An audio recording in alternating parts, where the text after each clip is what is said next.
বগুড়া শিবগঞ্জ উপজেলার কিচক ইউনিয়নের ধারিয়া বাজার থেকে কালকি গ্রাম পর্যন্ত 1.5 কিলোমিটার বেহাল রাস্তার দুর্দশা নিয়ে সংবাদ প্রকাশের পরপরই সংশ্লিষ্ট রাস্তা সংস্কারের উদ্যোগ নেয় উপজেলা বিএনপি। বিস্তারিত থাকছে মাহমুদুল হাসান তৌহিদের প্রতিবেদনে। শিবগঞ্জে পাকা রাস্তার অভাবে চরম ভোগান্তি এলাকাবাসীর, এই শিরোনামে 23 ও 24 জুন বিভিন্ন জাতীয় দৈনিক সংবাদে প্রকাশ হলে বিষয়টি আলোচনায় আসে। পরে শিবগঞ্জ উপজেলা বিএনপির সভাপতি মীর শাহী আলমের নির্দেশে রোববার ভোর থেকে কিচক ইউনিয়ন বিএনপির নেতাকর্মীরা স্বতঃস্ফূর্তভাবে রাস্তাটির সংস্কার কাজে অংশ নেন। এতে বিএনপি এবং এর অঙ্গ সহযোগী সংগঠনের নেতাকর্মীরা যুক্ত হন। কিচক ইউনিয়ন পরিষদের প্যানেল চেয়ারম্যান আলাউদ্দিন জানান, রাস্তাটি পাকা করানোর জন্য বহুদিন ধরে দাবি জানিয়ে আসছে। এবারে টানা বর্ষণে অবস্থা এতটাই খারাপ হয় যে চলাচলই বন্ধ হয়ে পড়ে। পরে সংবাদ প্রকাশের পর বিএনপি নেতারা এগিয়ে আসেন।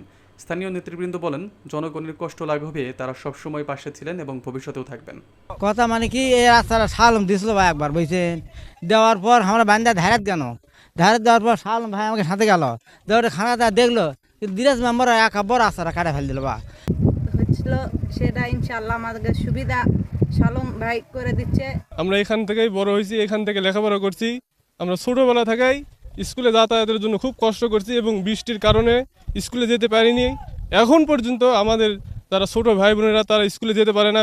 এত যে দুঃখ কষ্ট ছিল এই কালকি গ্রামের বাসীর, এবং 25 বছর যাবৎ এই গ্রামের কোনো রাস্তার উন্নয়নের কোনো কাজ হয় নাই। দেশনায়ক তারেক রহমান তেনার নির্দেশনা এবং এই কাজটা আরো দ্রুত গতিতে আমাদের কাজটা এগিয়ে যাচ্ছে।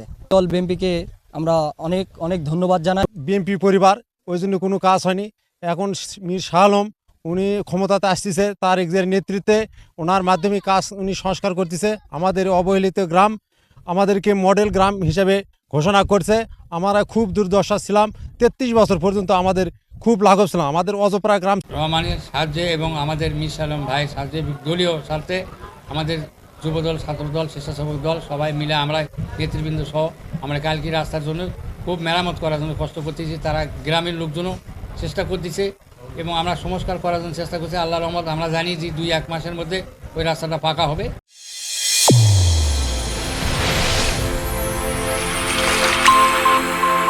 চ্যানেল A1 হৃদয়ের স্পন্দন।